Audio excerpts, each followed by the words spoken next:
Hey, welcome to another episode of Legion Elite Motorsports. I'm your host, Isaiah, and today we are going to dive in on the StarQuest Help Yellow Conquest.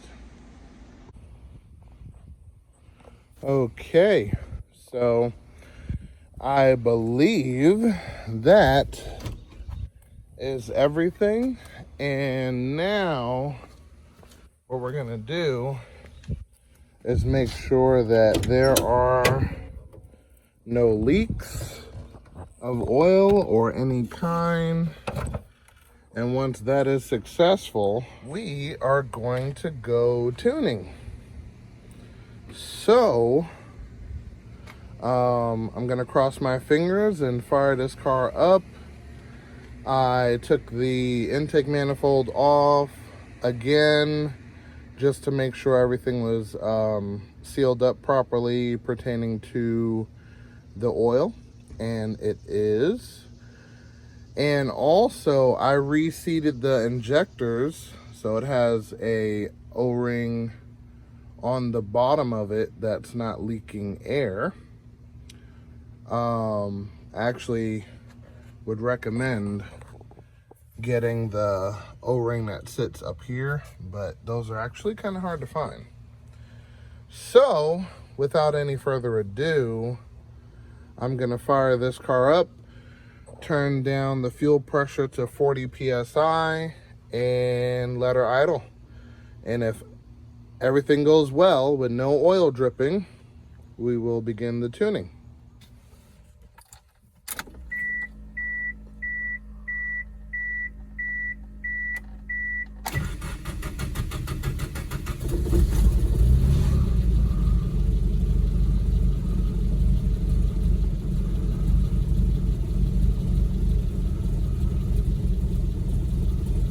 All right, we're gonna give her a little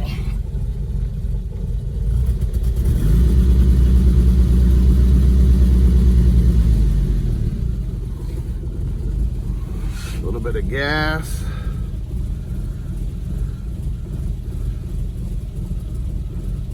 Probably need to raise up that idle a little bit, but it's fine.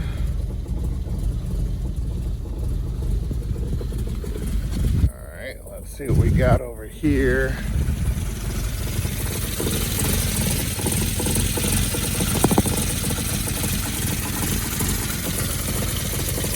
All right, no fuel leaks, which is great. I'll drop down the fuel pressure.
Okay, so it's been about a good 10 minutes. So I'm gonna look under here and see if we have any drips.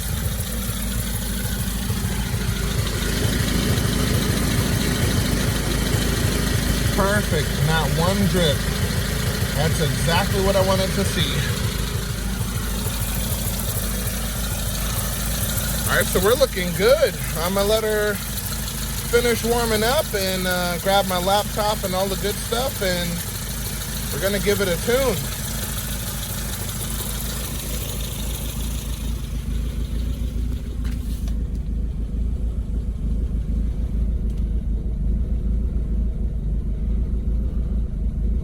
All right, it's a little fluctuating, but This was done blind, technically. No air fuel ratio gauge, but now that we have one, I am going to smooth all of this out and we should be good to go.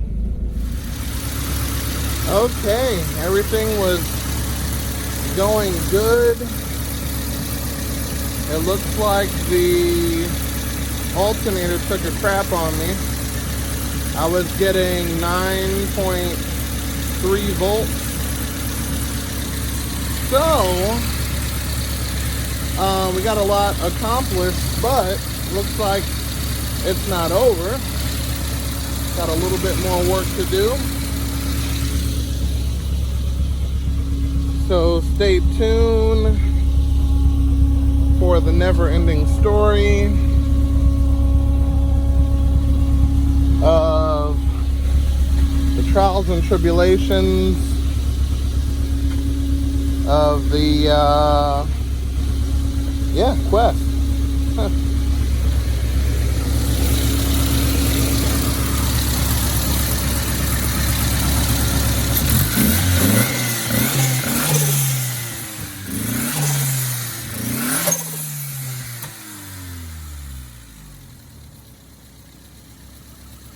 Yep. All right, so let's see. Everything is working right.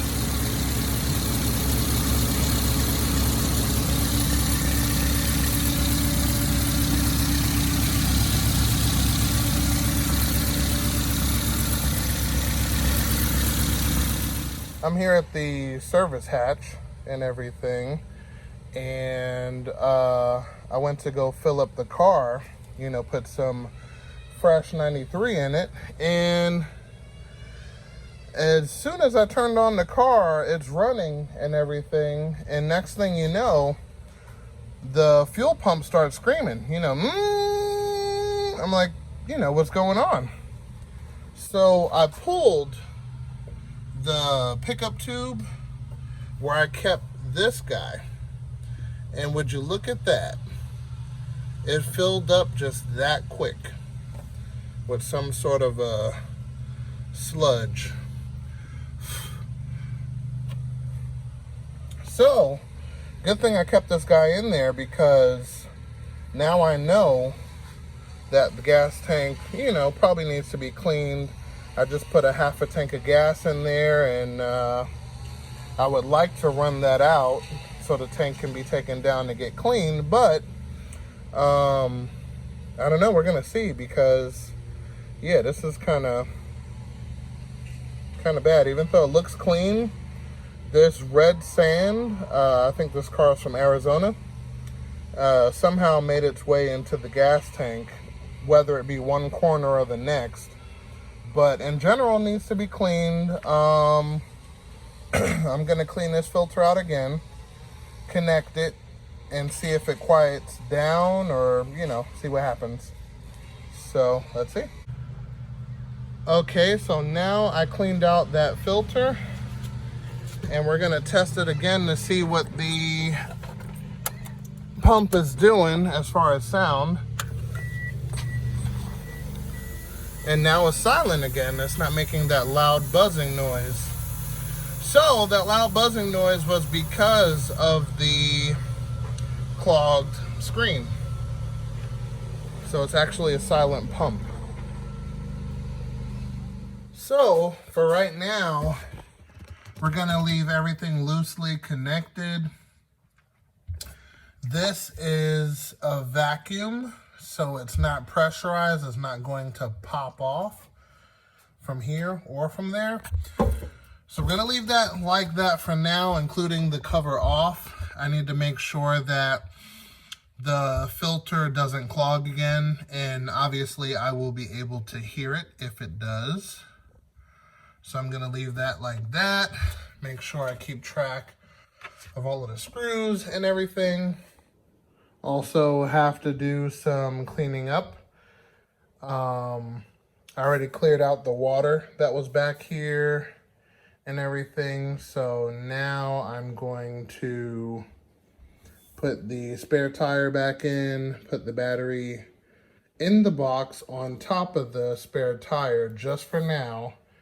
And let me see, hopefully I'm able to leave it that way. And we'll see, depends what the owner wants, but that's going to be better than how it is right now. And I will take it from there, disconnecting the negative and the positive. And I put a full charge on this battery, so it is good to go. And I'm gonna loosen up these straps and get everything in the box. Actually, let me empty out the box.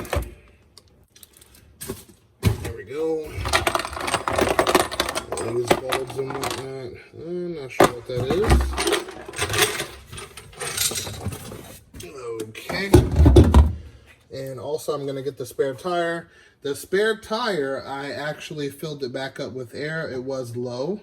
On the tire, it states you gotta fill it up to 60 PSI. So remember, double check your spare tire just in case the inevitable happens.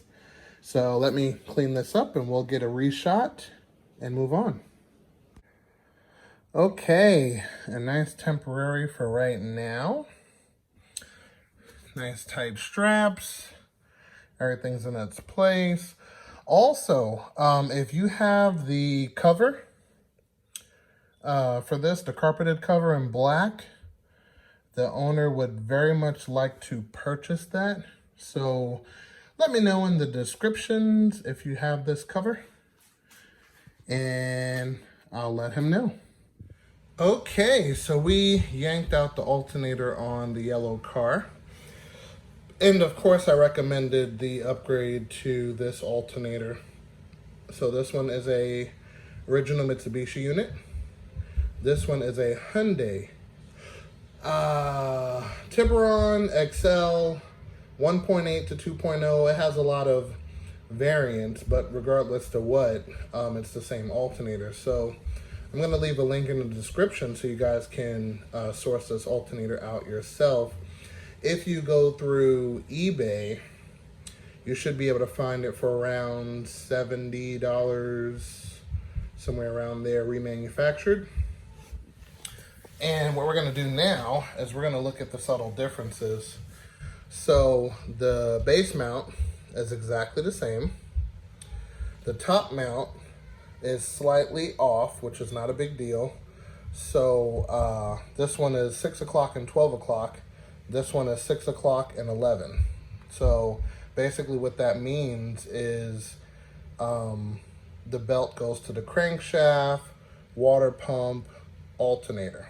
So with it pushing this way by bolt standard, it's going to actually put more tension on the belt, even if it's all the way in the loose position. So this is the reason why you need a 1 inch bigger belt, which I will show you a picture of right now.